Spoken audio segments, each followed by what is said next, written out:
Okay, so once again, I'm just shooting for it. No script, it is what it is. We'll see who's patient and actually listens, because we're in this era. It's a new era, but we're evolving out of this old era, or I'm doing what I can to get us out of that old era where everybody's attention span is so short. They're not listening. And if you don't listen, you can't begin to care. You can't begin to understand how to help change things. And if you don't care to listen, well, obviously you just in your own world. So, few things I gotta say.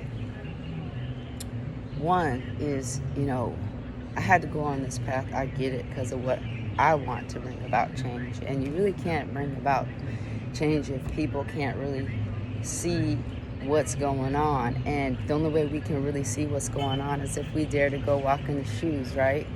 And for me, it's like people hear me speak, they see how I look. Okay, same clothes. Look, the Adidas, by the way, the Adidas saved my fucking life on this Hilo streets and hills. When I originally was speaking about the shoes, I'd said like, oh, these are an improvement from what I was wearing. The house shoes, trying to walk around everywhere.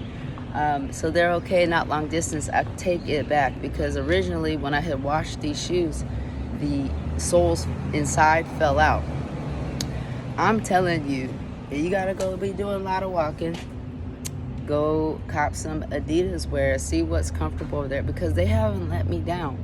And these dang shoes, man, if I didn't have this would really, I'd be walking barefoot, because it would just be more comfortable. So I take that back, in other words. But this is mine. I've had this for, over 3 years almost, and I see why. So everybody can see me walking around the world with this thing. Flip the script. Love and truth and forgiveness. I've had these for over 2 decades, and they mean a lot to me. But just to jump back to what I'm saying here, I had to walk in people's shoes, in a sense, right? Before I can actually help, cultivate a better way of life. But people have to stop and listen. And people want to bypass the details that matter. And so a lot of people want to say homelessness, people want to be there. No, they're lost, but they're not senseless. And I say lost because it's not lost in the traditional way that a lot of people think. They are lost because they don't know or see a way out. And honestly, I don't right now, without help, right? Unless you want to be a part of a system that isn't really working for people. It doesn't have them living fulfilled lives, most of us. And but they rather have a comfortable shelter and transportation and whatnot. But the thing is, until we all start working together again, we are not gonna have more, and the imbalance will continue. And it's a severe imbalance. When people see me walking around here, they think I got it together, in the sense of I don't need, and because I hold myself together well. Everything that I have, this backpack, when I got out of jail, I was very thirsty, needed some water.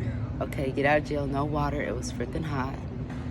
I find there's a family shelter, what looks like the administrative building for the family shelter. So I said, let me go and use a phone, try to call somebody who can at least pick me up so I can get on some Wi-Fi to start planning for myself to get up out of this, because I value myself to be putting up with the BS from Maria, And it's not like I'm not there because I'm an ass or a jerk to her. I'm not there because she wanted a romantic relationship and she was not the one to have it with, to say the least.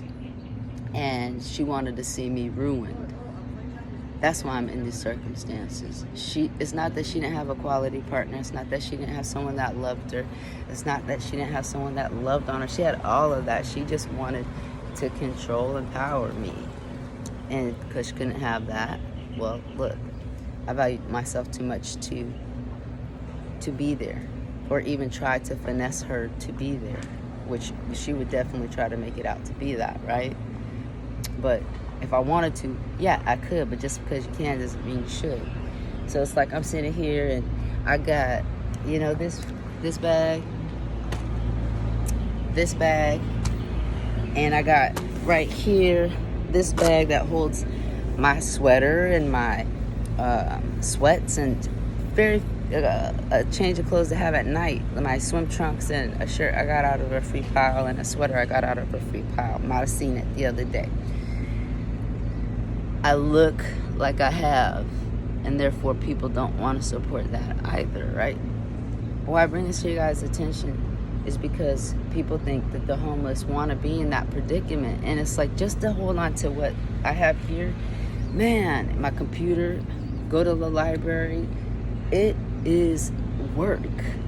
They putting in work. Oh, believe they putting in fucking work to be homeless. They just don't know the way out to get back on their feet, and a lot of them are damaged. They got hurt along the way, like mine. Somebody that had a fortunate circumstance they was working with, and want to pull some BS, right? So there's that. Then there's like the elements. I did get this from the women's shelter. So these things I've collected like from the shelter, thank goodness, different shelters, right? But when I got that bag, I knew the divine was gonna put me on some shit. I'm like, oh man, you guys talked to me through my earrings. Now you're gonna be talking to me through this bag. And that means I got a warrior up again, and it's got wheels. This ain't gonna be like the funnest adventure. And it really hasn't. But at the same time, the duality of it all, I'm glad I went through it, because I got to talk with the homeless very more closely and see who is a problem within those communities and who's really not, And I knew, they told me, Spirit, for any of you guys that don't know, when I say Spirit told me that I was going to go through a woman's shelter. They told me that I was going to go through speaking with the homeless. I just didn't know it was going to look like this, and I forgot that I was even going to have to do it. I thought, oh, well, I can manage this, and I can do it on a way that works for me.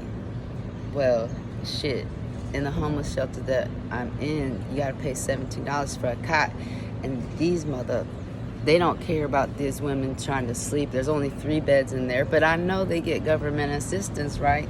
Catholic Charities, Hope Services.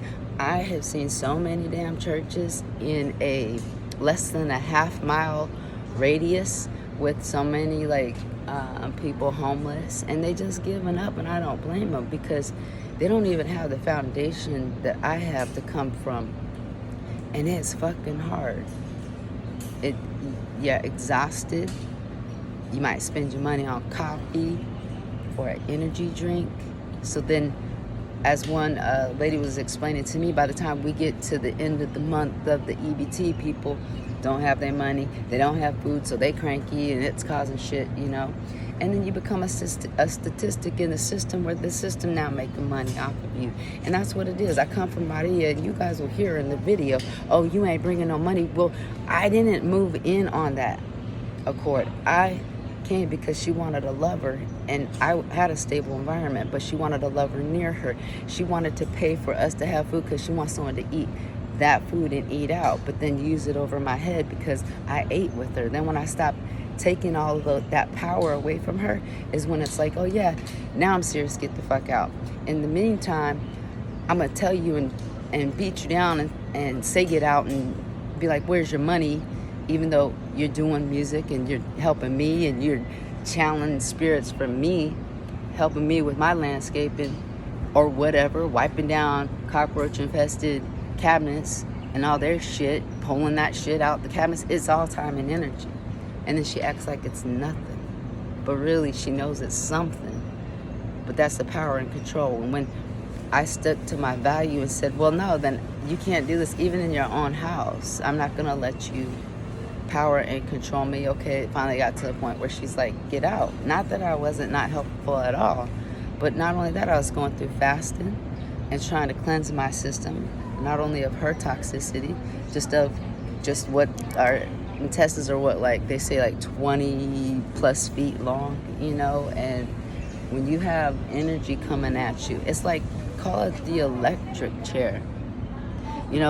what I have to say, and I know I'm being hard on women, but the thing is, women fight with energy and they fight with words when they don't have physical strength. And that's what I've learned is, and they act like it's not abusive unless you get like hit in your face or something, like it leaves a bruise. But the thing is, you know how to mend that injury. The real injury is the people who are sending those electric frequencies into your brain, into your body. You might as well be in an electric chair, right? If someone gets fried in an electric chair, think about it.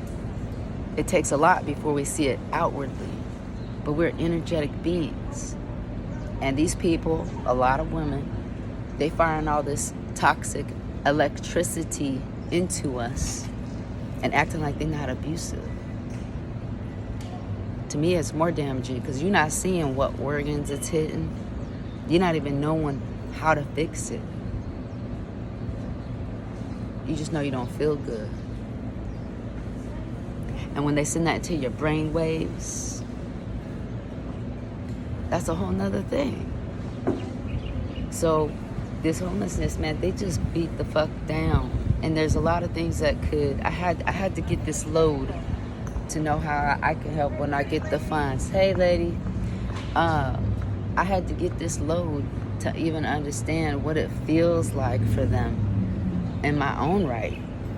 And I hold a lot of understanding, but you can't fully understand until you walk in somebody's shoes. So unless you're really ready to go sleep in a shelter and see what it's really like, man, you don't know. And so I wouldn't cast judgment. They lost, but they're not senseless, okay?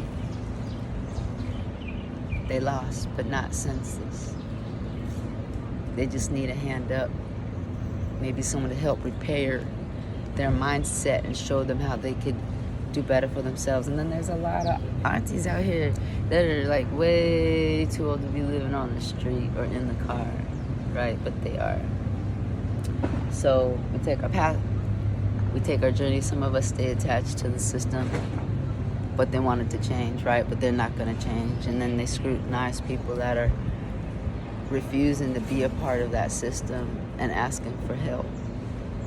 And there's just so many fortunate people out here, whether they're celebrity, whether they just got money. Their money could go a long way. Like I'll give you an example here in Hilo with all the hills, and people transporting their stuff like mine, okay, or less, right? Because as I told you, it's like, okay, computer, notepads. I've been wearing this same change of clothes. Thank God I got somewhere to go wash it at. So I'm not walking around here stinking, okay? But that's for now. Some minimal food, nowhere to cook it. Food, right? So, what are you eating? That's quality. Because even with a lot of fruits and shit out here, it ain't legit healthy for you. Anyhow, I had to see what it was like to carry this load. It would be easier going back to the system in the sense of finances and all that. It would. So these people ain't out here because they just don't want to participate in the system. They don't even agree with it, or they don't know how to get back into the system to where it works for them here and here. And then they just get stuck. And then they might become a statistic that the community and everybody gains money over all these charities out here getting all kinds of money, non-profit, off of these statistics. But they really ain't providing a decent way. So, for any of those listening that have finances, a good way to help homeless people get back on their feet is give them somewhere to store their stuff, at least for the day, while they walk around and take care of their business, a locker maybe for a month or two. You'll see it weeded out, like who's really trying to make moves, right? But give them a chance that way. Give them a bike, something to tow their stuff with on the bike. That way, if they sleeping outside, they're okay, to some degree. What's it cost? $100, $150 for a bike? something to tote behind it, you know. There's a lot of ways to help them get more efficient and on their feet than just toting a bunch of stuff down, trying to go into the library. Shoot, I can't even go to the library and use the restroom without them watching me, sending the grounds person in there, apparently wondering why I'm even in there a third time in the day. It's like, I gotta eat shit, you know what I mean? And it's a freaking community place, public place. And if I'm keeping myself nice and I'm keeping myself decent and clean, what is wrong if I go use the restroom to relieve myself versus go on the street? The city smells like piss in a lot of areas. Anyways, for those of you who like to sit there and badger and scrutinize and think you're not abusive, you putting people in the electric chair. And that's worse to me than a black eye. It's worse than an external slash to the body. It's quite dangerous. And I'm just gonna leave it there. That's all I gotta say for right now.